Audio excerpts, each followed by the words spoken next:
Once again, we've gone a whole one video without a new weapon class? Can't have that, so answering the call this time is the Heavy Splatling. Splatling guns are modified chargers in that their charge duration determines the length of continuous fire rather than range and damage. Most rules that apply to chargers will also apply here, such as charges being slower while jumping and wanting to aim your shots high because they're very long range. But the big difference that sets this apart and makes it its own weapon class, other than charging continuous fire instead of just one big shot, is that Splatlings have constant range no matter how long their charge has gone on for. Partial charges are instrumental to playing this weapon, and close combat is more viable here than it is for snipers. The Heavy Splatling has ludicrously high firing rate and some of the best range of any non-charger. In fact, it outranges every single shooter out there. Another big difference is that the laser aim assist on chargers is not present here whatsoever. You don't need to worry about your enemy being able to see that, even though you have huge range. True to its name, it weighs down the user a lot in terms of movement speed. In terms of damage, all Splatlings have equal damage to the Splattershot Jr., so it takes anywhere from 4 to 5 hits to splat, depending on your enemy's defense. Because of this, don't always wait for a 100% charge. If you're stuck at close range, charging even 1/4 of the maximum can be enough to take out an enemy. It may have the ability to charge up, but that doesn't mean it should be played like a charger. It's very much its own separate thing. Its sub is the Splash Wall. This is your best friend.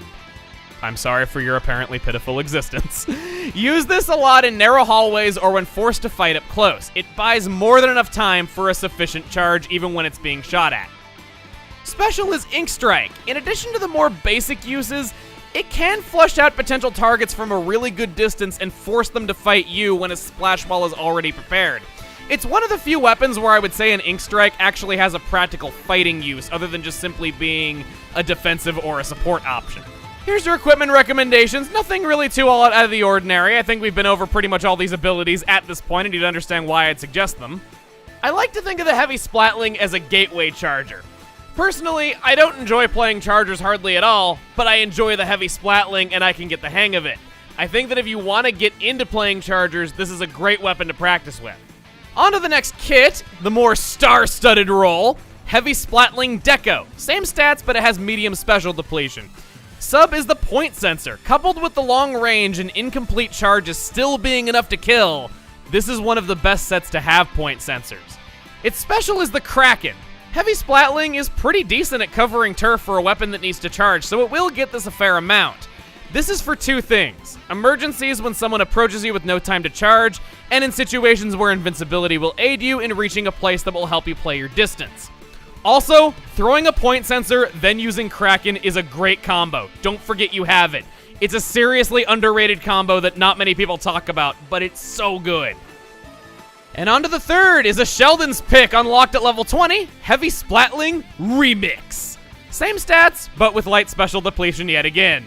Its sub is the Sprinkler, and its special is the Killer Wail.